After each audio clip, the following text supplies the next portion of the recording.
Good morning दोस्तों, welcome to AMC classes. आज है 27 अगस्त। 27 अगस्त से जुड़े हुए जितने भी इंपॉर्टेंट करंट अफेयर हैं वो हम आज इस वीडियो में डिस्कस करेंगे। साथ ही हर करंट अफेयर से जुड़ी हुई डिटेल्स इस वीडियो में बताई गई है, तो आप वीडियो को लास्ट तक जरूर देखें। साथ ही 26 अगस्त के करंट अफेयर का रिवीजन और लास्ट में मेरे द्वारा उसमें क्वेश्चन पूछा गया है जिसका आंसर आपको कमेंट बॉक्स पर देना होगा। साथ ही वीडियो की PDF प्राप्त करने के लिए डिस्क्रिप्शन पर दी गई लिंक में क्लिक करें। तो चलिए हम स्टार्ट करते हैं। सबसे पहले हम 27 अगस्त की मुख्य हाइलाइट्स जान लेते हैं क्या हैं। तो फर्स्ट है, किस राज्य के रेलवे स्टेशन पर बैगेज सैनिटाइजेशन और रैपिंग मशीन की शुरुआत की गई है। नेक्स्ट है, हनी मिशन योजना के तहत मधुमक्खी बक्से का वितरण किस राज्य ने किया है। नेक्स्ट है, किस राज्य में मुद्रा ऋण योजना के तहत महिला लाभार्थियों की संख्या सबसे ज़्यादा है। नेक्स्ट है, किसने एयर एडवेंचर श्रेणी में तेंजिंग नॉर्गे राष्ट्रीय साहसिक पुरस्कार 2019 जीता है। नेक्स्ट है, भारत के पहले मल्टी वेवलेंथ कौन से उपग्रह ने आकाशगंगा से निकलने वाली तीव्र परावैंगनी किरणों का पता लगाया है। नेक्स्ट है, हाल ही में हस्तशिल्प उत्पादन केंद्र का उद्घाटन किस राज्य में हुआ है। नेक्स्ट है, लोक प्रशासन में उत्कृष्टता के लिए प्रधानमंत्री पुरस्कार कब प्रस्तुत किया जाता है। तो चलिए अब हम 26 अगस्त का जो करंट अफेयर है उसका क्विक रिवीजन कर लेते हैं। तो फर्स्ट है, हाल ही में किस देश ने गोफैन 905 उपग्रह को सफलतापूर्वक लॉन्च किया है। तो वो देश है चीन। नेक्स्ट है, हाल ही में किस राज्य सरकार ने 108 नए सांस्कृतिक मॉडल स्कूल खोलने की घोषणा की है। तो वो है हरियाणा। नेक्स्ट, हाल ही में गिग अपॉर्चुनिटीज़ नामक भर्ती पहल की शुरुआत किसने की है। तो ये की है एक्सिस बैंक ने। नेक्स्ट है, किस राज्य के दिव्यांग तैराक सत्येंद्र को मिलेगा राष्ट्रीय साहसिक सम्मान। तो वो है मध्य प्रदेश। नेक्स्ट है, किसके द्वारा Who Painted My Lust Red नामक पुस्तक का लेखन किया गया है। तो वो है श्री अय्यर। उत्पत्ति के नियम जो हाल ही में खबरों में देखे गए थे किस मंत्रालय से संबंधित हैं। तो ये हैं वित्त मंत्रालय से संबंधित। नेक्स्ट, किस राज्य में 35 राजमार्ग परियोजना का शिलान्यास और उद्घाटन हुआ है। तो वो राज्य है मध्य प्रदेश। नेक्स्ट है, किस सेना प्रमुख ने माई IAF मोबाइल ऐप का शुभारंभ किया है। तो वो सेना है वायुसेना।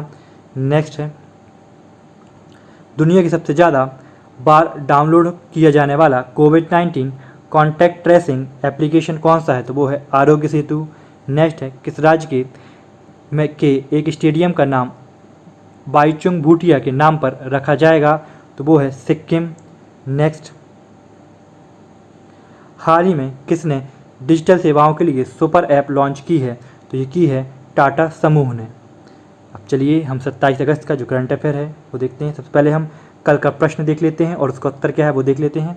तो हाल ही में किस देश में सुनहरे खोल के साथ जन्मे एक कछुए की खोज हुई है।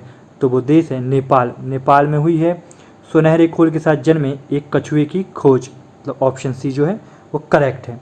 अब चलिए हम 27 अगस्त का करंट अफेयर देखते हैं। फर्स्ट है, हाल ही में किस राज्य के छात्र ने कोरोबोई नामक मोबाइल ऐप विकसित किया है। तो वो राज्य है मणिपुर। मणिपुर राज्य के छात्र ने कोरोबोई नामक एक मोबाइल ऐप विकसित किया है। मतलब ऑप्शन ए जो है वो इसमें राइट है। अब इससे जुड़ी हुई डिटेल्स जान लेते हैं क्या है। तो मणिपुर की राजधानी इम्फाल के 9वीं कक्षा के छात्र बलदीप निंगथोजाम ने कोरोना महामारी के बीच कोरोबोई नामक एक गेम बना दिया है। कोरोबोई गेम की खास बात यह है कि कोरोना वायरस के संक्रमण से बचने के लिए सरकार द्वारा जारी दिशा निर्देशों पर आधारित है। यह गेम कोरोबोई गेम सभी एंड्रॉयड यूज़र के लिए उपलब्ध होगा। नेक्स्ट, किस राज्य के रेलवे स्टेशन पर बैगेज सैनिटाइजेशन और रैपिंग मशीन की शुरुआत की गई है। तो वो राज्य का रेलवे स्टेशन है गुजरात। गुजरात राज्य का जो रेलवे स्टेशन है वहाँ पर बैगेज सैनिटाइजेशन और रैपिंग मशीन की शुरुआत की गई है। मतलब ऑप्शन डी जो है उसमें राइट है। अब इससे जुड़ी हुई डिटेल्स जान लेते हैं। तो गुजरात में अहमदाबाद रेलवे डिवीज़न ने अहमदाबाद रेलवे स्टेशन पर बैगेज सैनिटाइजेशन और रैपिंग मशीन को लगाया है। यह भारतीय रेलवे में अपनी तरह का पहला रेलवे स्टेशन है। अनलॉक 1 के बाद परिवहन और यात्रा सेवाओं में गति को देखते हुए महामारी के बीच सुरक्षित यात्रा सुनिश्चित करने के लिए बैगेज सैनिटाइजेशन और रैपिंग मशीन को लगाया गया है। अब उत्तर प्रदेश से जुड़े हुए अन्य करंट अफेयर जान लेते हैं। तो गुजरात में अहमदाबाद शहर के 2 ओवरब्रिजों का नाम स्वर्गीय अरुण जेटली और सुषमा स्वराज के नाम पर रखा गया है।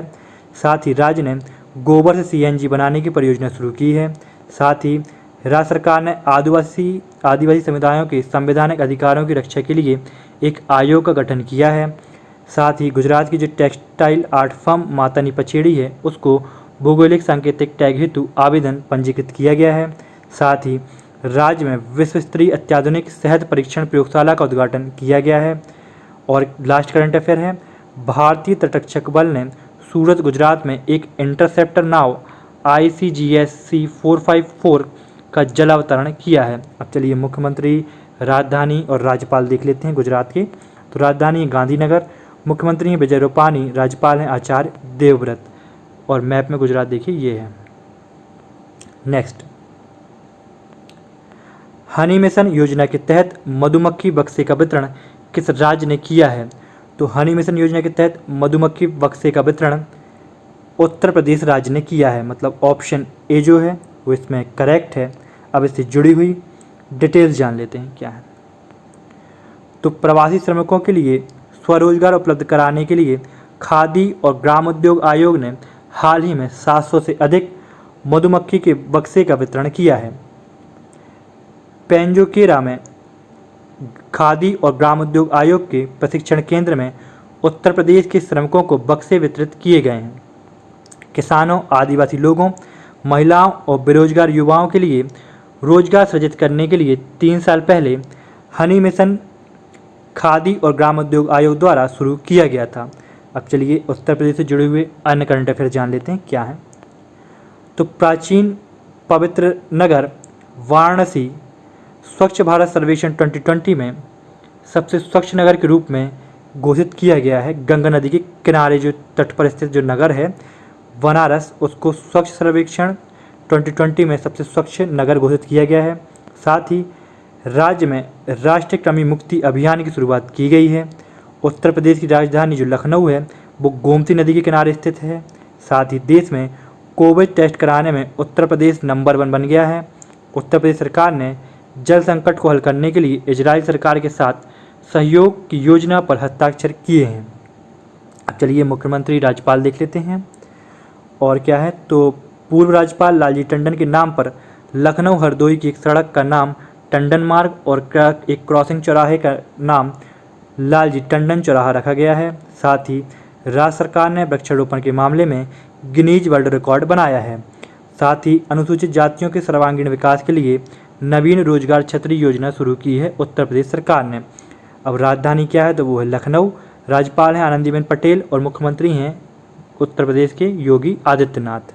नेक्स्ट, किस राज्य में मुद्रा ऋण योजना के तहत महिला लाभार्थियों की संख्या सबसे ज़्यादा है? तो वो राज्य है तमिलनाडु।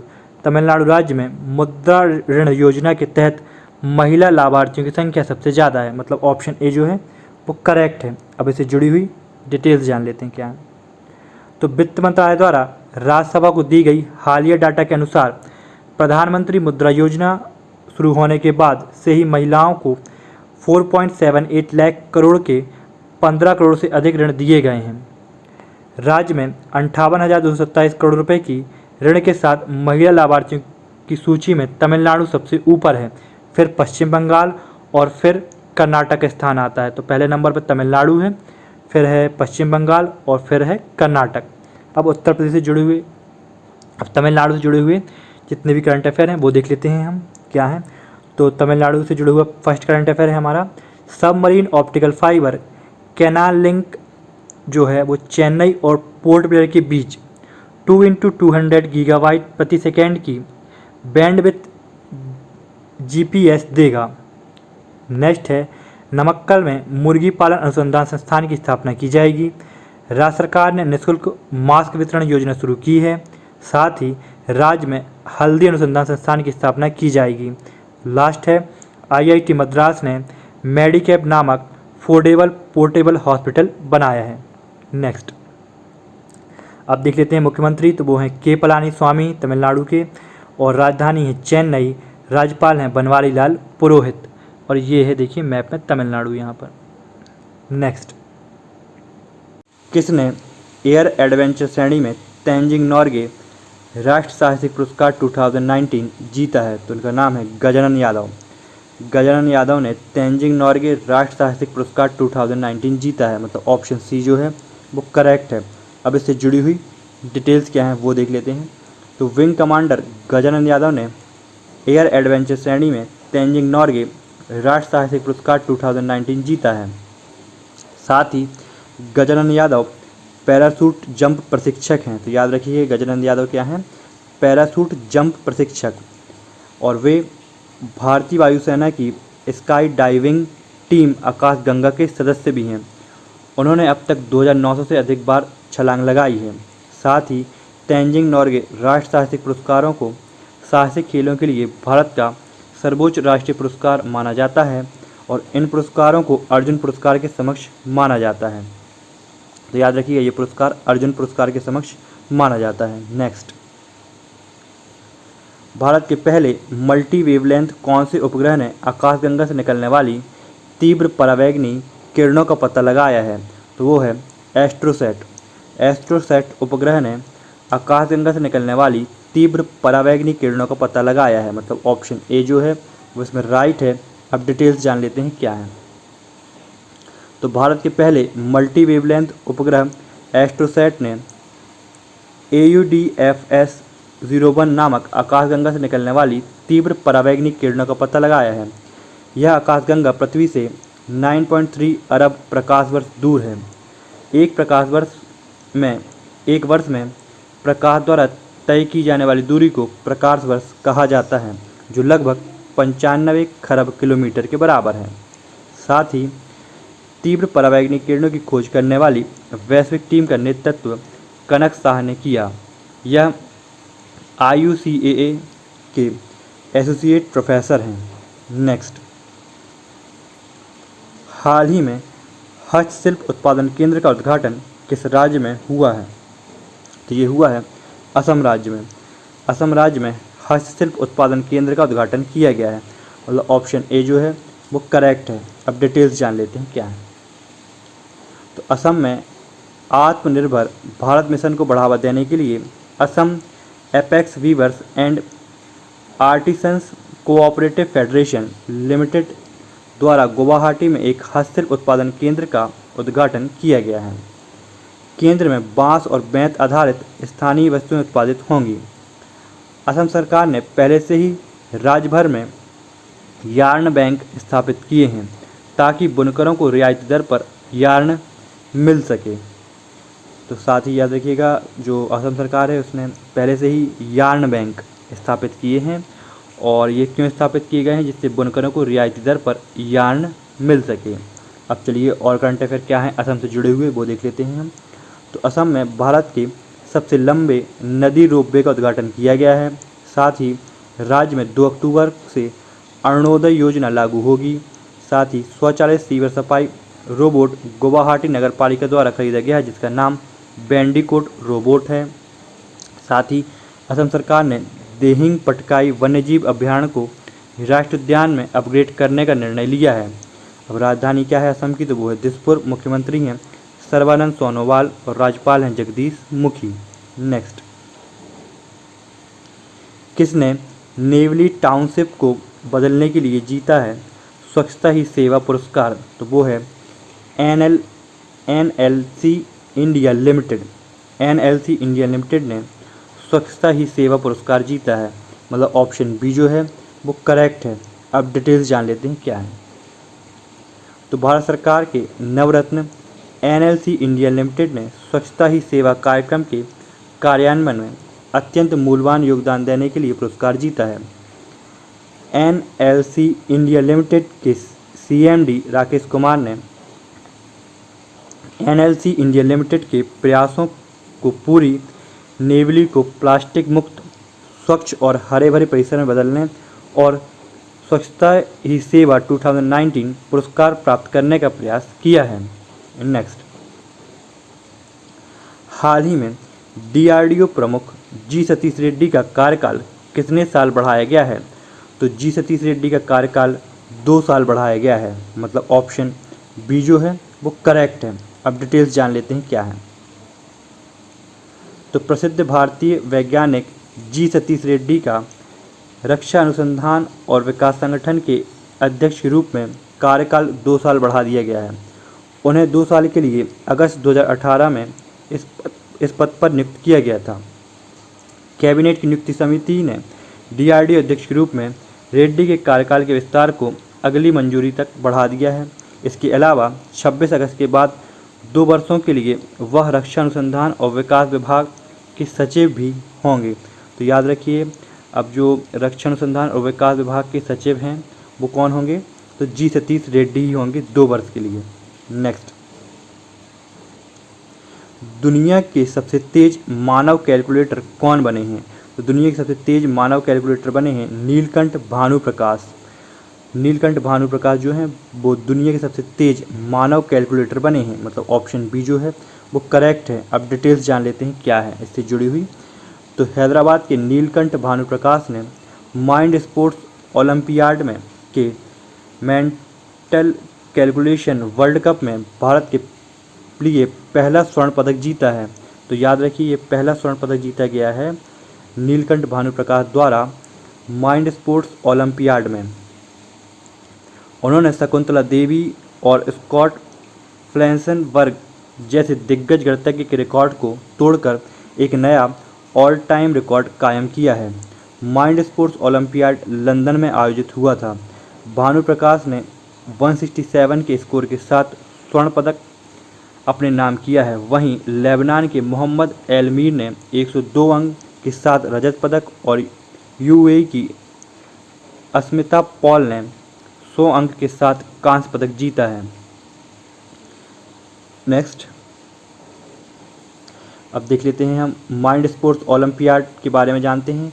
तो माइंड स्पोर्ट्स ओलंपियाड 60 से अधिक विभिन्न बोर्ड खेल प्रतियोगिताओं जैसे शतरंज, स्क्रैबल और 7 वंडर्स जैसे एक अंतर्राष्ट्रीय कार्यक्रम है। इसे पहली बार 1998 में आयोजित किया गया था। नेक्स्ट, लोक प्रशासन में उत्कृष्टता के लिए प्रधानमंत्री पुरस्कार कब प्रस्तुत किया जाता है? तो ये किया जाता है राष्ट्रीय एकता दिवस के दिन। राष्ट्रीय एकता दिवस के दिन उत्कृष्टता के लिए प्रधानमंत्री पुरस्कार प्रस्तुत किया जाता है, मतलब ऑप्शन डी जो है वो करेक्ट है। अब इससे जुड़ी हुई डिटेल्स क्या हैं वो देख लेते हैं। तो कार्मिक मंत्रालय की हालिया अधिसूचना के अनुसार 700 से अधिक जिलों ने सार्वजनिक प्रशासन में उत्कृष्टता के लिए प्रधानमंत्री पुरस्कार में भाग लिया है।